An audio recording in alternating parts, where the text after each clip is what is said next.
So എല്ലാവർക്കും connect ചെയ്യാൻ പറ്റുന്ന അല്ല റിലേറ്റ് ചെയ്യാൻ പറ്റുന്നൊരു ചോദ്യമാണത്.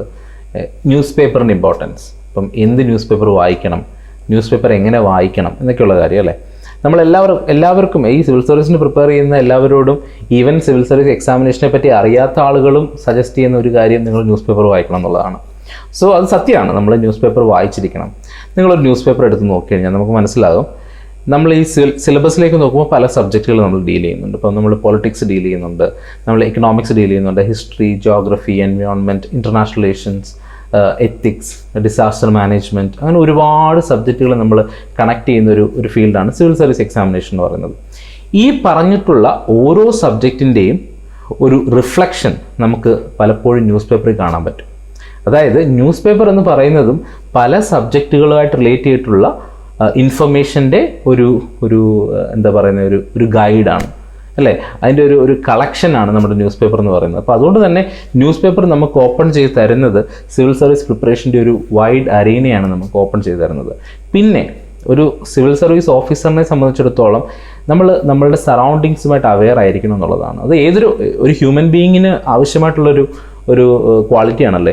നമ്മുടെ സറൗണ്ടിങ് നമ്മൾ അറിഞ്ഞിരിക്കണം, എന്തൊക്കെ കാര്യങ്ങൾ നമുക്ക് ചുറ്റും നടക്കുന്നു എന്നുള്ള കാര്യം നമ്മൾ അറിഞ്ഞിരിക്കണം. അപ്പോൾ സിവിൽ സർവീസ് ഓഫീസറിലേക്ക് വരുമ്പോഴേക്കും അവർ കൃത്യമായിട്ട് അറിഞ്ഞിരിക്കണം ഓരോ സംസ്ഥാനങ്ങളിൽ എന്ത് നടക്കുന്നു, അല്ലെ അതാത് ജില്ലകളിൽ എന്ത് നടക്കുന്നു എന്നുള്ള കാര്യങ്ങൾ അവർ കൃത്യമായിട്ട് അറിഞ്ഞിരിക്കണം. എങ്കിൽ മാത്രമേ തീരുമാനങ്ങൾ എഫക്റ്റീവായിട്ട് എടുക്കാൻ പറ്റത്തുള്ളൂ. അപ്പം അവർ അപ്ഡേറ്റഡ് ആയിരിക്കണം. അങ്ങനെ നമുക്ക് ഏറ്റവും നന്നായിട്ട് അപ്ഡേറ്റഡ് ആയി ഇരിക്കാൻ പറ്റുന്ന ഒരു ഉപാധി എന്ന് പറയുന്നത് ന്യൂസ് പേപ്പർ തന്നെയാണ്.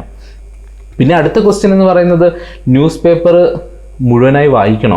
ഇപ്പം നോർമലി നമ്മളെല്ലാവരും പ്രിഫർ ചെയ്യുന്നൊരു ന്യൂസ് പേപ്പർ എന്ന് പറയുന്നത് ദി ഹിന്ദു ന്യൂസ് പേപ്പറും അതേപോലെ ഇന്ത്യൻ എക്സ്പ്രസ്സും ഒക്കെയാണ്.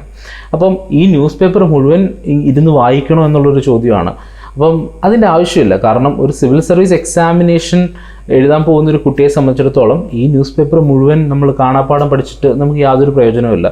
കാരണം ന്യൂസ് പേപ്പറിൽ പല ന്യൂസുകളും ചിലപ്പോൾ കോൺട്രവേഴ്സി ആയിരിക്കാം, അല്ലെങ്കിൽ പൊളിറ്റിക്കൽ സിഗ്നിഫിക്കൻസ് ഉള്ള ന്യൂസുകളായിരിക്കാം.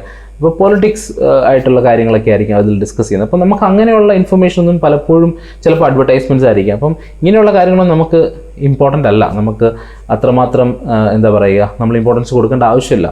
ഇപ്പോൾ നമ്മളൊരു ന്യൂസ് പേപ്പറിലേക്ക് നോക്കുമ്പോൾ ഏകദേശം ഒരു 100-150 ന്യൂസ് അതിനകത്തുണ്ടെങ്കിൽ, ഒരു ദിവസത്തെ ന്യൂസ് പേപ്പറിലുണ്ടെങ്കിൽ, ആക്ച്വലി ഒരു സിവിൽ സർവീസ് ആസ്പിരൻറ്റിനെ സംബന്ധിച്ചിടത്തോളം അവർ വായിക്കേണ്ട ഒരു ന്യൂസ് ഒരു 10 തൊട്ട് 20 ന്യൂസ് വരെ കാണത്തുള്ളൂ. നമുക്കത് സെലക്റ്റീവായിട്ട് നമുക്ക് വായിക്കാൻ പറ്റും. നമുക്കത് മനസ്സിലാകും. നമ്മൾ സിലബസ് നന്നായിട്ട് നോക്കി കഴിയുമ്പോൾ, സിലബസിനെ പറ്റി നമുക്കൊരു അവബോധം ഉണ്ടായി കഴിയുമ്പോൾ നമുക്ക് പിക്ക് ചെയ്യാൻ പറ്റും. ഓക്കെ, ഈ സിലബസുമായിട്ട് കണക്ട് ചെയ്ത് വരുന്നൊരു ന്യൂസ് ഏതാണ് നമുക്ക് പിക്ക് ചെയ്യാൻ പറ്റും. അപ്പോൾ നമ്മൾ ഈ റാൻഡമായി വരുന്ന പൊളിറ്റിക്കൽ ന്യൂസുകളും കോൺട്രവേഴ്സികളും ഒക്കെ നമ്മൾ വിട്ട് കളഞ്ഞിട്ട് നമ്മൾ ഈ ഒരു കോർ മാറ്റേഴ്സിലേക്ക് നമ്മൾ ഇമ്പോർട്ടൻസ് കൊടുക്കുന്നതായിരിക്കും. എഡിറ്റോറിയൽസ് വളരെ ഇമ്പോർട്ടൻ്റ് ആയിട്ടുള്ളൊരു പേജാണ്. എഡിറ്റോറിയൽസ് നമ്മൾ എന്തായാലും വായിച്ചിരിക്കണം. എഡിറ്റോറിയൽ നമ്മൾ വായിക്കുമ്പോഴുള്ള ഗുണം, ഒന്ന് നമ്മുടെ പേഴ്സ്പെക്റ്റീവിനെ കറക്റ്റ് ചെയ്യാനും പുതിയ പേഴ്സ്പെക്റ്റീവ്സുകൾ മനസ്സിലാക്കാനും ഒക്കെ നമ്മളെ ഒരുപാട് സഹായിക്കും എന്നുള്ളതാണ്. അതേപോലെ തന്നെ എഡിറ്റോറിയലിൻ്റെ വേറൊരു പ്രത്യേകത എന്താണെന്ന് വെച്ച് കഴിഞ്ഞാൽ, നമ്മുടെ CSAT എന്ന് പറയുന്നൊരു എക്സാമിനേഷൻ ഉണ്ടല്ലോ. ഇപ്പോൾ CSAT എക്സാമിനേഷനകത്ത് ഒരു ആസ്പെക്റ്റ് എന്ന് പറയുന്നത് ഇംഗ്ലീഷ് കോംപ്രിഹെൻഷനാണ്. അപ്പം ഈ ഒരു പാരഗ്രാഫ് വായിച്ചിട്ട് അതിനെ കോംപ്രിഹെൻഡ് ചെയ്ത് ഉത്തരം എഴുതുക എന്നുള്ളതാണ്. അപ്പം എഡിറ്റോറിയൽ നമ്മൾ കൃത്യമായിട്ട് വായിക്കുകയാണെന്നുണ്ടെങ്കിൽ ഇതിനൊരു പ്രാക്ടീസായി മാറുകയും ചെയ്യും. സോ ഇങ്ങനെയായിരിക്കണം നമ്മൾ ന്യൂസ് പേപ്പർ വായിക്കേണ്ടത്. ന്യൂസ് പേപ്പർ വായന എന്ന് പറയുന്നത് ഒരു മസ്റ്റ് ആയിട്ടുള്ള കാര്യമാണ്.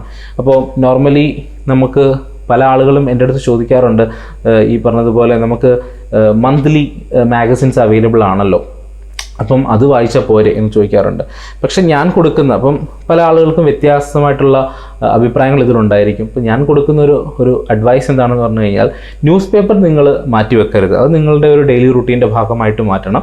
പക്ഷേ അതിൻ്റെ ഒരു റിവിഷൻ ആയിട്ട് വേണമെങ്കിൽ നിങ്ങൾക്ക് ഈ മന്ത്ലി മാഗസിൻസിനെ റിലേ ചെയ്യാവുന്നതാണ്. അല്ലാതെ ന്യൂസ് പേപ്പറിനെ ഒരിക്കലും മാറ്റി നിർത്തിക്കൊണ്ട്, അല്ലെങ്കിൽ അത് വേണ്ടാന്ന് വെച്ചുകൊണ്ട് മന്ത്ലി മാഗസിൻസിലേക്ക് ഫോക്കസ് ചെയ്യുന്നതിനോട് എനിക്ക് വ്യക്തിപരമായിട്ടുള്ള താല്പര്യക്കുറവുണ്ട്. അപ്പം ചിലപ്പോൾ നിങ്ങൾക്കത് വർക്കായേക്കാം. പക്ഷേ ഇതാണ് എൻ്റെ ഒരു അഡ്വൈസ് എന്ന് പറയുന്നത്. കൃത്യമായിട്ട് നിങ്ങൾ ന്യൂസ് പേപ്പർ വായിക്കുകയാണെങ്കിൽ നമ്മൾ അപ്ഡേറ്റഡ് ആയിരിക്കും. രണ്ട്, നമുക്ക് ഒരു ന്യൂസിൻ്റെ തന്നെ കണ്ടിന്യൂവേഷൻ പല ദിവസങ്ങളായിട്ട് വരും. അപ്പം അതിൻ്റെ അപ്ഡേറ്റ്സിനെ പറ്റിയും അതിൻ്റെ അനാലിസിസ് നമുക്ക് കുറച്ചുകൂടെ വൃത്തിയായിട്ട് ചെയ്യാനായിട്ട് പറ്റുന്നതും ന്യൂസ് പേപ്പർ വായിക്കുമ്പോഴായിരിക്കും. അല്ലാതെ മന്ത്ലി മാഗസിൻ വായിക്കുമ്പോൾ ചിലപ്പോൾ അതൊരു ഇൻഫർമേഷനായിട്ട് നമ്മൾ, അല്ലെങ്കിൽ ഒരു നോളജായിട്ടായിരിക്കും നമ്മളത് റിസീവ് ചെയ്യാൻ പോകുന്നത്. ഒരു ടെക്സ്റ്റ് ബുക്ക് വായിക്കുന്നതല്ല നമ്മൾ വായിക്കുന്നത്. അപ്പോൾ അവിടെ നിന്ന് റിസീവ് ചെയ്യുന്നതും കണ്ടിന്യൂസ് ആയിട്ട് വരുന്ന പല ദിവസങ്ങളിലെ ന്യൂസിൽ നിന്ന് നമ്മൾ അബ്സോർബ് ചെയ്യുന്നതുമായിട്ടുള്ള കാര്യങ്ങൾ തമ്മിൽ വ്യത്യാസമുണ്ടാകും. അതിൻ്റെ എഫക്റ്റീവ്നെസ്സിലും വ്യത്യാസം ഉണ്ടാകും. അപ്പം നിങ്ങൾ ചെയ്യേണ്ടത് ന്യൂസ് പേപ്പർ വായിക്കുക. എന്നിട്ട് അവസാനം എല്ലാ മാസത്തെയും ഒരു കമ്പൈലേഷൻ എടുത്ത് വായിച്ച് ഒരു റിവിഷൻ നടത്താൻ വേണ്ടിയിട്ട് ഈ മാഗസിൻസ് ഒക്കെ നിങ്ങൾക്ക് ഉപയോഗിക്കാവുന്നതാണ്.